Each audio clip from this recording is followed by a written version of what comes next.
नमस्कार, खबरों के इस बुलेटिन में तुहाडा स्वागत। मैं हरजिंदर कौर सैनी। पहला पेश ने चोण दीआं खबरां। आर्थिक मामलों की कैबिनेट कमेटी वालों सौणी दीआं सारियां 14 फसलों समेत कुल 17 फसलों की MSP नूं मंजूरी। केंद्रीय सूचना ते प्रसारण मंत्री अनुराग सिंह ठाकुर ने कहा कि सरकार किसानां ते सशक्तिकरण लई वचनबद्ध। जलंधर लागे सराय खास विखे CRPF के ग्रुप सेंटर तो 327 बहादुर जवान सख्त सिखलाई मगरों होए पास आउट।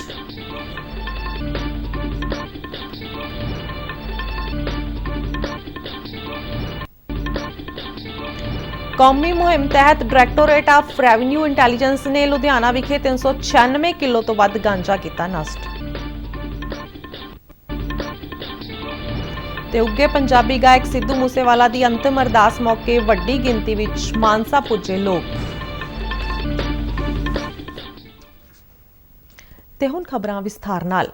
प्रधानमंत्री नरेंद्र मोदी की प्रधानगी हेठ अज हुई आर्थिक मामलों की कैबिनेट कमेटी CCEA की मीटिंग दौरान साल 2022-23 लई सौणी दीआं सारियां 14 फसलों समेत कुल 17 फसलों लई घट्टो घट्ट समर्थन मुल यानी MSP नूं मंजूरी दे दित्ती है।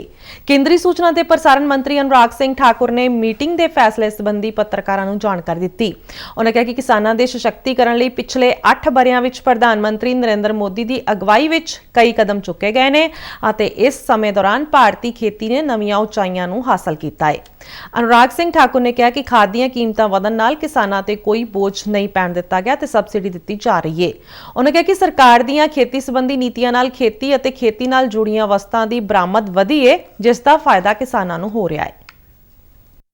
आज की बैठक में माननीय प्रधानमंत्री मोदी जी के नेतृत्व में 2022-23 के लिए खरीफ की 14 फसलों की सब वैरायटी सहित 17 फसलों के न्यूनतम समर्थन मूल्य यानी कि MSP का अनुमोदन किया गया है।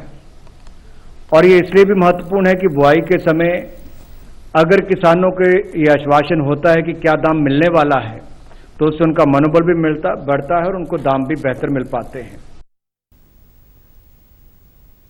केंद्रीय रिजर्व पुलिस बल CRPF के 327 बहादुर जवान अज ATC ग्रुप सेंटर सराय खास जलंधर विखे 44 हफ्तियां की बहु अनुशासनी सख्त सिखलाई मगरों पास आउट होए।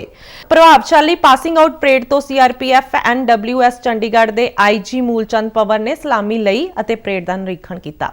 एक रिपोर्ट। परेड लई तैयार CRPF के ये जवान मौका रहा इन्हां जवानां दी पासिंग आउट परेड का। इस विच 44 हफ्तियां की बहुपक्षी ते सख्त सिखलाई मगरों 327 बहादुर जवान पास आउट होए। इस परेड का गवाह बनया जलंधर लागे सराय खास स्थित CRPF का ग्रुप सेंटर। CRPF के IG NWS चंडीगढ़ मूलचंद पंवर ने प्रभावशाली पासिंग आउट परेड तो सलामी लई अते निरीक्षण किया।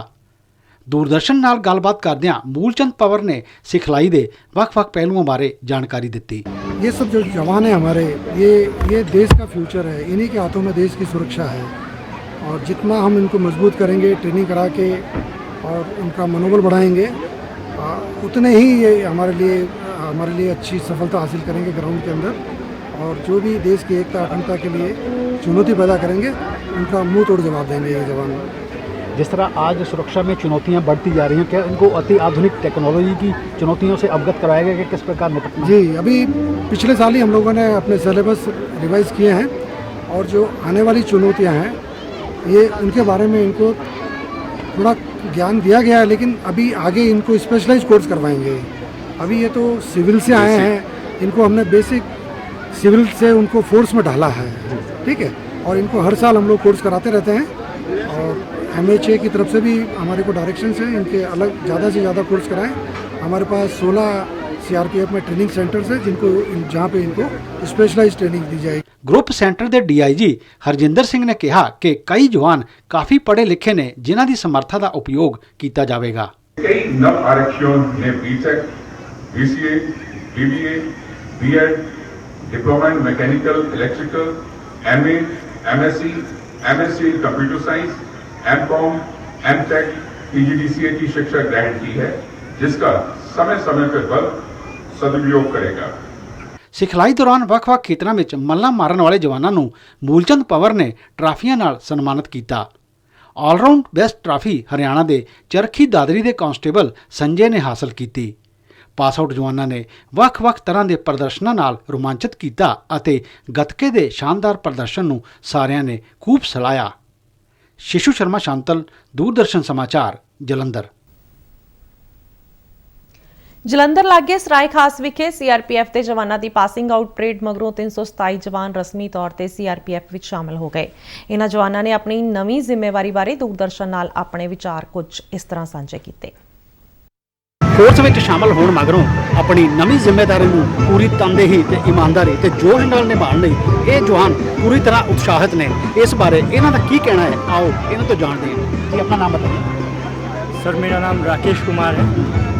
मैं हिमाचल प्रदेश का रहने वाला हूँ सर। इस ट्रेनिंग के दौरान हमने अलग अलग चीज़ें सीखी है सर, जैसे कि बैटल क्राफ्ट, फील्ड क्राफ्ट, किस तरह से शरीर को जो है फिट रखा जाता है सर। फिजिकल ट्रेनिंग जो है सर बहुत ही हार्ड थी। इसके अलावा वेपन के बारे में भी सर सीखा, वेपन हैंडलिंग के बारे में। ਆਜ਼ਾਦੀ ਕਾ ਅੰਮ੍ਰਿਤ ਮਹਾਉਤਸਵ ਦੀ ਲੜੀ ਹੇਠ ਵਿੱਤ ਮੰਤਰਾਲੇ ਤਹਿਤ directorate of revenue intelligence DRI ਵੱਲੋਂ ਅੱਜ ਨਸ਼ੀਲੇ ਪਦਾਰਥ ਨਸ਼ਟ ਕਰਨ ਦਾ ਦਿਹਾੜਾ ਮਨਾਇਆ ਗਿਆ। DRI ਨੇ ਦੇਸ਼ ਭਰ ਵਿੱਚ ਜ਼ਬਤ ਕੀਤੇ ਨਸ਼ੀਲੇ ਪਦਾਰਥਾਂ ਨੂੰ 14 ਥਾਵਾਂ ਤੇ ਨਸ਼ਟ ਕੀਤਾ। ਲੁਧਿਆਣਾ ਸ਼ਹਿਰ ਵਿੱਚ DRI ਦੇ ਖੇਤਰੀ ਯੂਨਿਟ ਅਤੇ ਕਸਟਮ ਮਹਿਕਮੇ ਨੇ ਇਸ ਮੁਹਿੰਮ ਤਹਿਤ 396 ਕਿਲੋ 93 ਗ੍ਰਾਮ ਗਾਂਜਾ ਤਾਜਪੁਰ ਇਲਾਕੇ ਵਿੱਚ ਨਸ਼ਟ ਕੀਤਾ। ਪੰਜਾਬ ਪ੍ਰਦੂਸ਼ਣ ਕੰਟਰੋਲ ਬੋਰਡ ਵੱਲੋਂ ਮਨਜ਼ੂਰ ਪ੍ਰਕਿਰਿਆ ਮੁਤਾਬਕ ਇਹ ਗਾਂਜਾ ਨਸ਼ਟ ਕੀਤਾ ਗਿਆ। ਇਸ ਮੌਕੇ ਲੁਧਿਆਣਾ ਕਸਟਮ ਦੀ ਕਮਿਸ਼ਨਰ ਬਰਿਦਾਬਾ ਗੋਹਿਲ, GST ਇੰਟੈਲੀਜੈਂਸ ਲੁਧਿਆਣਾ ਦੇ ਵਧੀਕ DG ਅਰਵਿੰਦ ਮਾਧਵਨ, DRI ਦੇ ਲੁਧਿਆਣਾ ਮੁਖੀ ਵਧੀਕ DG ਨਿਤਨ ਸੈਣੀ ਅਤੇ ਪੰਜਾਬੀ ਕਲਾਕਾਰ ਤੇ ਗਾਇਕ ਹੌਬੀ ਧਾਲੀਵਾਲ ਤੋਂ ਇਲਾਵਾ ਕਈ ਹੋਰ ਮੰਨੀਆਂ ਪਰਮੰਨੀਆਂ ਸ਼ਖਸੀਅਤਾਂ ਮੌਜੂਦ ਰਹੀਆਂ। ਆਪਣੇ ਸੰਬੋਧਨ ਵਿੱਚ ਬੁਲਾਰਿਆਂ ਨੇ ਨਸ਼ੇ ਦੀ ਬੁਰਾਈ ਖਿਲਾਫ ਆਪਣਾ ਸੰਘਰਸ਼ ਜਾਰੀ ਰੱਖਣ ਦਾ ਐਲਾਨ ਕੀਤਾ ਤੇ ਇਸ ਬਾਰੇ ਲੋਕਾਂ ਨੂੰ ਵੀ ਸਹਿਯੋਗ ਦੇਣ ਲਈ ਆਖਿਆ।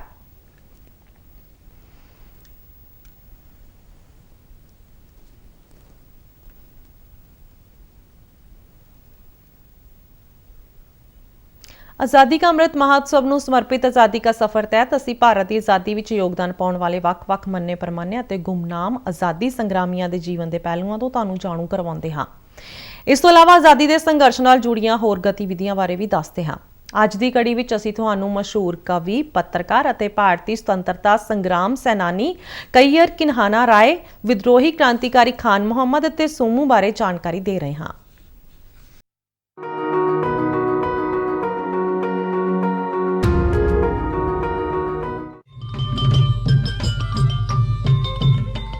ನನ್ನ ಹೆಸರು ಬರಲಿಕ್ಕೆ ಕಾಸರಗೋಡಿಗೆ ಪ್ರತ್ಯೇಕವಾದಂಥ ಅನೇಕ ಕೆಲಸಗಳನ್ನು ನನ್ನ ಜೀವಮಾನದಲ್ಲಿ ನಾನು ಮಾಡಲಿಕ್ಕೆ ಪ್ರಯತ್ನ ಪಟ್ಟದ್ದು ಒಂದು ಕಾರಣ. ಆದರೆ ಅದೇ ಒಂದು ವಿಷಯ ಮಾತ್ರ ಅಲ್ಲ, ಸಾಹಿತ್ಯದಲ್ಲಿ ನಾನು ಬಾಲ್ಯಾರಭ್ಯ ಆಸಕ್ತಿ ವಹಿಸಿದ್ದೆ. ಅದಕ್ಕೆ ಮುಖ್ಯ ಕಾರಣ ನಮ್ಮ ಹಳ್ಳಿಯಲ್ಲಿ, ನಮ್ಮ ಮನೆತನದಲ್ಲಿ ಈ ಯಕ್ಷಗಾನದ ಕುರಿತು ತುಂಬ ಜನರಿಗೆ ಆಸಕ್ತಿ ಇತ್ತು. ಆಗ ದೊಡ್ಡ ಒಂದು ಜಾಯಿಂಟ್ ಫ್ಯಾಮಿಲಿ ನಮ್ಮದು. ಆ ಕಾಲದಲ್ಲಿ ಎಲ್ಲ ಜಾಯಿಂಟ್ ಫ್ಯಾಮಿಲಿ, 50 ಕುಟುಂಬ, ಒಂದು ಮನೆಯಲ್ಲಿ 50ಕ್ಕಿಂತ 100ಕ್ಕಿಂತ ಹೆಚ್ಚು ಜನರು ಇದ್ದರು।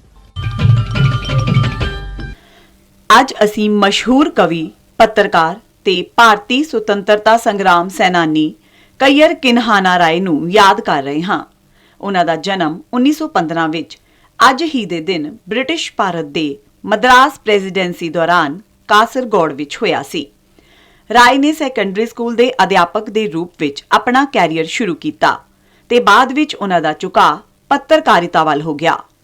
ਉਹਨਾਂ ਸਵਾਭਿਮਾਨ, ਮਦਰਾਸ ਮੇਲ ਅਤੇ ਦ ਹਿੰਦੂ ਵਰਗੀਆਂ ਅਖਬਾਰਾਂ ਲਈ ਲਿਖਿਆ। ਉਹ ਮਹਾਤਮਾ ਗਾਂਧੀ ਤੋਂ ਬਹੁਤ ਜ਼ਿਆਦਾ ਪ੍ਰਭਾਵਿਤ ਸਨ। ਉਹਨਾਂ ਨੇ ਆਪਣੀ ਲਿਖਣ ਪ੍ਰਤਿਭਾ ਰਾਸ਼ਟਰੀ ਜਾਗਰਣ ਲਈ ਸਮਰਪਿਤ ਕਰ ਦਿੱਤੀ ਤੇ ਸੁਤੰਤਰਤਾ ਸੰਗਰਾਮ ਵਿੱਚ ਵੀ ਵੱਧ ਚੜ੍ਹ ਕੇ ਹਿੱਸਾ ਲੈਣਾ ਸ਼ੁਰੂ ਕਰ ਦਿੱਤਾ। ਕਈਅਰ ਕਿਨਹਾਨਾ ਰਾਏ ਇੱਕ ਸਮਰੱਥ ਕਵੀ ਵੀ ਸਨ। ਉਹਨਾਂ ਕੰਨੜ ਕਵੀ ਗੋਬਿੰਦ ਪਾਈ ਦੀ ਜੀਵਨੀ ਵੀ ਲਿਖੀ, ਜਿਨ੍ਹਾਂ ਤੋਂ ਉਹ ਬਹੁਤ ਜ਼ਿਆਦਾ ਪ੍ਰਭਾਵਿਤ ਸਨ। ਉਹਨਾਂ ਦੀਆਂ ਕੁਝ ਪ੍ਰਮੁੱਖ ਕਾਵ ਰਚਨਾਵਾਂ ਵਿੱਚੋਂ ਸ਼੍ਰੀਮੁਖ, ਚੇਤਨਾ, ਪੁਨਰਨਵਾ ਤੇ ਕੋਰਾਗਾ ਸ਼ਾਮਿਲ ਨੇ। ਉਹਨਾਂ ਦੇ ਹੋਰ ਅਹਿਮ ਕੰਮਾਂ ਵਿੱਚ ਸਾਹਿਤ ਦ੍ਰਿਸ਼ਟੀ ਤੇ ਮਲਿਆਲਾ ਸਾਹਿਤ ਦ੍ਰਿਸ਼ਟੀ ਚਰਿੱਤਰ ਵਿਸ਼ੇਸ਼ ਨੇ। 1998 ਵਿੱਚ ਉਹ 67ਵੇਂ ਅਖਿਲ ਭਾਰਤ ਕੰਨੜ ਸਾਹਿਤ ਸੰਮੇਲਨ ਦੇ ਪ੍ਰਧਾਨ ਬਣੇ। ਰਾਏ ਨੂੰ ਉਹਨਾਂ ਦੀਆਂ ਵਧੀਆ ਕਾਰਗੁਜ਼ਾਰੀਆਂ ਸਦਕਾ ਕਈ ਵਿਸ਼ੇਸ਼ ਸਨਮਾਨਾਂ ਨਾਲ ਨਿਵਾਜਿਆ ਗਿਆ। ਇਹਨਾਂ ਵਿੱਚ ਕਰਨਾਟਕ ਸਾਹਿਤ ਅਕਾਦਮੀ ਪੁਰਸਕਾਰ, ਸਭ ਤੋਂ ਵਧੀਆ ਅਧਿਆਪਕ ਦਾ ਰਾਸ਼ਟਰੀ ਪੁਰਸਕਾਰ, ਕਰਨਾਟਕ ਏਕੀਕਰਨ ਪੁਰਸਕਾਰ ਸ਼ਾਮਿਲ ਨੇ। ਇਸ ਮਹਾਨ ਰਾਸ਼ਟਰਵਾਦੀ ਨੂੰ ਸਾਡੀ ਭਾਵ-ਭਿੰਨੀ ਸ਼ਰਧਾਂਜਲੀ।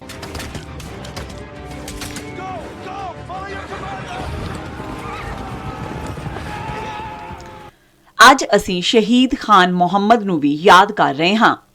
ਉਹਨਾਂ ਨੇ 1857 ਵਿੱਚ ਆਜ਼ਾਦੀ ਦੀ ਪਹਿਲੀ ਲੜਾਈ ਦੌਰਾਨ ਵਿਦਰੋਹੀ ਕ੍ਰਾਂਤੀਕਾਰੀਆਂ ਦਾ ਇੱਕ ਸਮੂਹ ਸੰਗਠਿਤ ਕੀਤਾ। ਉਹਨਾਂ ਵਿਦਰੋਹੀ ਨੇਤਾਵਾਂ ਨੂੰ ਮਾਲੀ ਸਹਾਇਤਾ ਵੀ ਉਪਲਬਧ ਕਰਵਾਈ ਤੇ ਬ੍ਰਿਟਿਸ਼ ਸ਼ਾਸਕਾਂ ਤੇ ਉਹਨਾਂ ਦੇ ਅਤਿਆਚਾਰੀ ਸ਼ਾਸਨ ਨੂੰ ਮੁੱਢੋਂ ਉਖਾੜ ਦੇਣ ਲਈ ਸਮੂਹ ਦੀ ਅਗਵਾਈ ਕੀਤੀ। ਵਿਦਰੋਹੀਆਂ ਤੇ ਹਮਲੇ ਦੌਰਾਨ ਬ੍ਰਿਟਿਸ਼ ਸੈਨਾ ਨੇ ਖਾਨ ਮੁਹੰਮਦ ਨੂੰ ਗ੍ਰਿਫਤਾਰ ਕਰ ਲਿਆ। ਉਹਨਾਂ ਤੇ ਬ੍ਰਿਟਿਸ਼ ਰਾਜ ਵਿਰੁੱਧ ਵਿਦਰੋਹ ਭੜਕਾਉਣ ਦੇ ਦੋਸ਼ ਵਿੱਚ ਮੁਕੱਦਮਾ ਚਲਾਇਆ ਗਿਆ। ਮਈ 1858 ਵਿੱਚ ਉਹਨਾਂ ਨੂੰ ਸਖਤ ਉਮਰ ਕੈਦ ਦੀ ਸਜ਼ਾ ਦਿੱਤੀ ਗਈ। ਬਾਅਦ ਵਿੱਚ 1859 ਵਿੱਚ ਉਹਨਾਂ ਨੂੰ ਅੰਡੇਮਾਨ ਟਾਪੂ ਤੇ ਭੇਜ ਦਿੱਤਾ ਗਿਆ, ਜਿੱਥੇ 8 ਜੂਨ 1859 ਨੂੰ ਸਜ਼ਾ ਦੇ ਦੌਰਾਨ ਹੀ ਉਹਨਾਂ ਦਾ ਦੇਹਾਂਤ ਹੋ ਗਿਆ। ਦੇਸ਼ ਦੀ ਮਿੱਟੀ ਦੇ ਇਸ ਮਹਾਨ ਸਪੂਤ ਨੂੰ ਸਾਡਾ ਨਮਨ। ਅੱਜ ਅਸੀਂ ਸ਼ਹੀਦ ਸੋਮੂ ਨੂੰ ਵੀ ਉਹਨਾਂ ਦੀ ਬਰਸੀ ਮੌਕੇ ਸ਼ਰਧਾਂਜਲੀ ਭੇਂਟ ਕਰ ਰਹੇ ਹਾਂ। ਉਹ 1857 ਵਿੱਚ ਆਜ਼ਾਦੀ ਦੀ ਪਹਿਲੀ ਲੜਾਈ ਦੌਰਾਨ ਵਿਦਰੋਹੀ ਕ੍ਰਾਂਤੀਕਾਰੀਆਂ ਵਿੱਚ ਸ਼ਾਮਲ ਹੋ ਗਏ ਤੇ ਬੰਬੇ ਪ੍ਰੈਜ਼ੀਡੈਂਸੀ ਵਿੱਚ ਕਈ ਥਾਵਾਂ ਤੇ ਅੰਗਰੇਜ਼ਾਂ ਨਾਲ ਲੋਹਾ ਲਿਆ। ਸੋਮੂ ਨੇ ਵਿਦਰੋਹੀਆਂ ਦਾ ਇੱਕ ਸਮੂਹ ਵੀ ਸੰਗਠਿਤ ਕੀਤਾ। ਇਸ ਸਮੂਹ ਦੀ ਮਾਲੀ ਮਦਦ ਕੀਤੀ ਤੇ ਅੰਗਰੇਜ਼ਾਂ ਤੇ ਹਮਲੇ ਲਈ ਇਹਨਾਂ ਦੀ ਰਹਿਨੁਮਾਈ ਕੀਤੀ। ਕੰਪਨੀ ਸ਼ਾਸਨ ਦੇ ਸੈਨਿਕਾਂ ਨੇ ਸੋਮੂ ਨੂੰ ਗ੍ਰਿਫਤਾਰ ਕਰ ਲਿਆ ਤੇ ਉਹਨਾਂ ਤੇ ਮੁਕੱਦਮਾ ਚਲਾਇਆ ਗਿਆ। ਸੋਮੂ ਨੂੰ 10 ਸਾਲਾਂ ਦੀ ਸਖਤ ਸਜ਼ਾ ਸੁਣਾਈ ਗਈ। ਮਾਰਚ 1859 ਵਿੱਚ ਸੋਮੂ ਨੂੰ ਅੰਡੇਮਾਨ ਭੇਜ ਦਿੱਤਾ ਗਿਆ, ਜਿੱਥੇ 8 ਜੂਨ 1859 ਨੂੰ ਸੈਲੂਲਰ ਜੇਲ੍ਹ ਵਿੱਚ ਉਹਨਾਂ ਦਾ ਦੇਹਾਂਤ ਹੋ ਗਿਆ। ਇਸ ਮਹਾਨ ਦੇਸ਼ ਭਗਤ ਨੂੰ ਸਾਡੀ ਭਾਵ-ਭਿੰਨੀ ਸ਼ਰਧਾਂਜਲੀ।